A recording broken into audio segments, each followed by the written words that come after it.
Namaste. A few weeks ago, as I'm sure many of you in the spiritual and wellness community heard, prominent podcaster and plant medicine specialist Aubrey Marcus announced that he was expanding his definition of divine union to include him, his wife Vailana, and his girlfriend Alana, and that he was rebranding the concept of polyamory as radical monogamy. He said that he received a divine directive from the goddess Isis, telling him that he should have children with both women. Even though he received support from his mentor, Dr. Mark Gaffney, who was on the podcast with them, to many it seemed disingenuous, manipulative, and even cruel, or at least inconsiderate. Several YouTubers made some pretty compelling reaction videos, which is how I found out about it. So, as a conscious creator with a honed intuition and a strong connection to my higher self, I thought I'd chime in. But first, this video is not meant to be a condemnation of Aubrey. Though I will share my opinion and feedback from others, my main objective is to share what I've learned about how you can tell which messages that you receive are authentic, meaning coming from a higher realm, your higher self, or the collective, and which might be coming from somewhere else, and perhaps being misinterpreted. We as spirits, who are currently having a human experience, may sometimes get our signals crossed and put stock into messages or directives that we believe are divine, but may actually be something else. But either way, I believe that whatever path we take is in our best interest, because we'll learn and grow from it. So ultimately, no judgments. One thing I also believe is that we can access incredible insights when we're in meditative states. Even when we're showering, exercising, driving long distances, or just sitting and reflecting, or listening to high vibe music. I've received many clear directives while doing all of these things. Guidance and inspiration is available to us at any time. However, there is a tried and true way to know if the insight is in alignment with your higher self, and more importantly, with the higher selves of the other people around you. Because the last thing that we should want to do is coerce others into believing that our goals are in alignment with theirs when they might not be. That would be coercion, which isn't high vibe. But we'll get to that. First, I'd like to say namaste to Brittany Bento, who had an amazing take on this. With great power comes great responsibility. And because of Aubrey's enormous social media reach, Brittany shared that she feels that he could have handled the situation much more conscientiously. Think of all the fans of his who admire him and his marriage to Vailana, and even strive to achieve a harmony that they seem to have. What are they to make of this? Should they now consider opening up their relationships to a third partner? Is that healthy for most couples? Brittany also expressed her doubts about the authenticity of the spiritual narrative that was being put forth by Aubrey. There is no acknowledgement of the imbalance of male and female energies that would naturally occur in a throuple. Energy would get fragmented, and someone would always get the short end of the stick. But what Brittany found most disturbing, and what made her most emotional, is that she believes Vailana was gaslighting herself on the podcast, burying her true feelings about the situation and trying to convince the viewers and herself that she was okay with it, when she clearly wasn't. Now, I felt the same thing. What a tragedy when we feel so hurt, but also so afraid to lose someone or something that we believe defines us, that we're willing to bury our feelings and convince ourselves that we're okay with accepting less than we deserve. Most of us would be uncomfortable going from being a couple to a throuple, especially after 8 or 9 years of a relationship. Like Brittany, I think that Vailana felt cornered and trapped. She felt like she had to make this concession or risk losing everything that she had built with Aubrey. It would be hard for any of us to walk away without at least considering some other options. But ultimately the question is, did she commit to this wholeheartedly? Or did she rationalize her decision? Finally, the whole concept of a throuple and Aubrey's pitch to Vailana convinced Brittany that Aubrey isn't quite as enlightened as he pretends to be. She shared a personal story where she and a guy that she was dating were both on ayahuasca, and both were told by their higher selves that they should marry each other and have kids together. Later on, however, the guy told her that his higher self also revealed that he was meant to be polyamorous, meaning that he should be allowed to have sex and children with more other women, not just her, and that she should be okay with it. And this devastated her because she really believed that this was her perfect match, and it took a lot of painful reflection for her to finally decide to let him go and move on. Ultimately, she believes that it was a test from her higher self to see if she had enough love and respect for herself to let him go. Look, we all have hurdles to overcome in this lifetime. That's the entire point of our existence here. The worst thing we can do is compromise our values and alter our identities for someone else. So bravo to Brittany for choosing to elevate rather than lower her vibration. Now, interestingly, this story also exposes a deeper truth about plant medicine.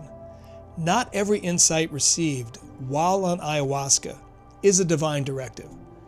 It might just be the power of the moment or the power of the drug, or, as in her case, a test from your higher self. We should all really question whether it makes sense to use plant medicine more than a few times a year. Now, full disclosure, I've never done it. I've always felt a strong connection to source, plus I have a very vivid imagination, so I've never been drawn to it. But it's my understanding that ayahuasca is meant to open our minds and allow us to access insights from other realms. When you're on the drug, your brain waves are definitely altered, which is what enables you to experience a cathartic release and gain a new perspective. But after you do that, why would you need to continue to do that on a regular basis? Once the mind is open, it's open, right? And that's perhaps a conversation for another time. But I do think it deserves some attention because when it becomes so integrated into people's lives, when they become more or less dependent on ayahuasca or other plant medicine, and they start doing it more than once a month or maybe even a few times a year, then you have to wonder, is it a crutch? Is it causing more harm than good? Again, that's a conversation for another time. Another person I'd like to say namaste to is Brandon Bozart, who talked about tracking spiritual narratives with a healthy dose of skepticism. He expressed concerns over Aubrey framing the personal decision he was making as a divine mandate, which I totally agree with. Spiritual language can easily be weaponized to bypass consent and emotional awareness. Alarm bells should ring when anyone ever says, "God told me to do this," or "this is what the universe wants for us." I mean, if we're being completely objective here, that sounds very similar to what cult leaders say. Like Brittany, Brandon pointed out the stark power dynamic within the trio. Aubrey is presented as the spiritual authority, while Vailana and Alana are positioned as receivers of a divine calling. I mean, the whole dynamic here can easily erode trust and a true connection and leave the women feeling hesitant to share any concerns that they have. Then there's the way that Aubrey chose to reveal this, which is on a podcast with a huge audience watching. It felt kind of like a setup, with Dr. Gaffney validating and even praising the expansion of monogamy. Again, what message does that send to Aubrey's fans? Lastly, I'd like to say namaste to Medita Shen, who encouraged Aubrey to open up dialogue with his supporters. Right after the podcast aired, Aubrey closed down the comment section.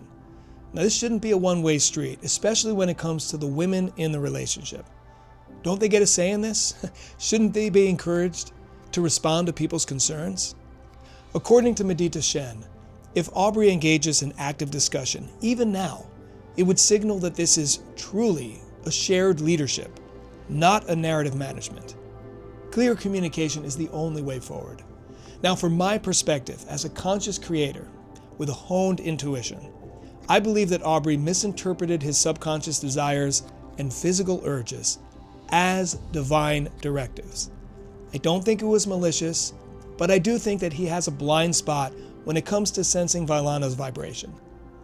If he allowed himself to do that, he would have learned everything he needed to know about how she truly felt about this. Now, I love my wife with all my heart. I am so lucky to have such an amazing partner. What I love best about us is that we perfectly complement each other's energy. She's the yin to my yang. And together we create a harmonious synergy that, to many people who see us, they think of it as two halves of a whole. Now, it doesn't have to be male-female. It just has to be masculine and feminine energies that balance each other out. So it definitely wouldn't work for us if we tried to include another energy into the mix. Now, regarding Aubrey, when you strip away all of the hyper-spiritualized language, it really comes down to a successful man wanting to bring a younger woman into his marriage to spice things up. He has a big platform and spiritual clout, so he might have just thought, why not use that to justify his desires?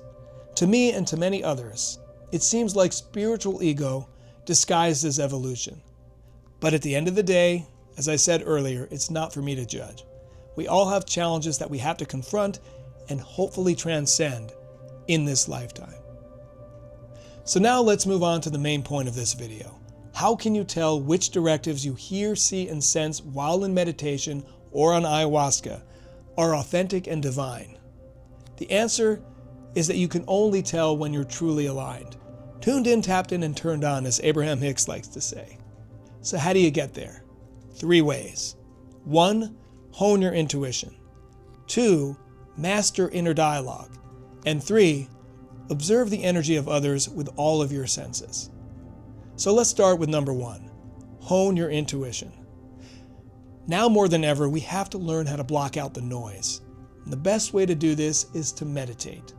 This could be as little as 15 minutes a day or even every other day. Find a quiet place to sit, close your eyes, and just breathe.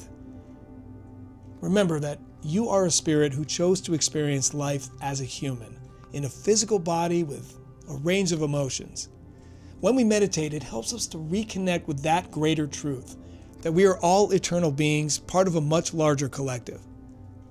All of the stress and suffering that we experience here is just temporary. So after you've practiced mindful meditation for a while, expand the process to include visualizations and emotionalizations. Allow yourself to viscerally experience what it looks and feels like to attract amazing people, to feel powerful, beautiful vibrations of love, and to live the life of your dreams. Have fun with it. It'll help you kick your imagination into high gear, which is how thoughts become things. Imagine it first, see it, feel it, get excited about it, and then it will appear in reality. Now, meditation is the best way to strengthen your connection with your higher self. And you have to have that connection before you can trust that any messages that you receive are authentic. And as I always say in all of my videos, going for a hike and breathing fresh air and reconnecting with nature will help you align much faster. And also being creative. In whatever way, painting, dancing, writing, it's all divine expression. And it all helps us connect with our higher selves. Step 2, master inner dialogue. Before I make big decisions, I have a little chat with myself. Sometimes it's just in my head. Other times I'm having entire conversations out loud. I ask if this decision is in alignment with my highest vibe. And I keep asking questions in order to get to the truth. I'll even ask about things that make me uncomfortable, where I suspect that the answer is not what I want to hear, and in complete opposition to my goals and desires. But if an answer rings true, I'll do my best to honor it. That's all we can do. Now, if you haven't had conversations with yourself, I recommend doing it alone when no one else is around, not even your cat. Sometimes it helps to gaze into the mirror and gaze at your reflection before you ask the questions, or even while you're asking the questions. And be open to whatever you receive. And by the way, if you keep getting answers that you don't like, that usually means that you're super connected. Because it's always easier to justify what we secretly want and pretend that is a divine message. So, we're all masters of rationalization. At times, we've all chosen partners who we know are not right for us. We've gone out with friends that we don't see eye to eye with. But when it comes to a decision that affects you and your partner, it definitely deserves much more care and consideration. Step 3, observe the energy of others using all of your senses. People communicate how they truly feel through nonverbal cues, including microexpressions, incongruent gestures, which is when your speech and body language don't match up, fidgeting or self-soothing behaviors such as cradling your body with your arms, which is a big sign that you're uncomfortable. And finally, delayed or excessively rehearsed responses. And when you pause before you answer a simple question, or you give an overly rehearsed response, or an overly emotional response, it's a sign that it's overcompensation. Another thing to do is to listen to the inflections of your partner's voice. Is there a flutter? Are they speaking in a higher or lower register than normal? And last but not least, sense the energy that your partner is emitting, which is something that I think Aubrey failed at. I mean, we can all do this. And that's because we're all energy at our core. We've all been in a crowded room when someone walks in with either really high vibration or really low vibration. And without even looking in their direction, we can immediately sense the energy in the room shift. I encourage you to be honest with what you're seeing and sensing from your partner. Are they really okay with a sudden redefining of your relationship? Or are you letting your desires influence their decision? Once you've honed your intuition, mastered inner dialogue, and learned how to honestly assess other people's energy using all of your senses, you'll have so much more confidence that the directives you receive are truly coming from your higher self, because you'll be in alignment. You'll know that you can trust the voice, the visual, or the impulse that comes through. So that's pretty much all I wanted to say today. Thank you so much for letting me share my thoughts. If you enjoyed this video, please like and subscribe, and check out the recommended video right here. I'm sure you're gonna love it. Until next time, namaste.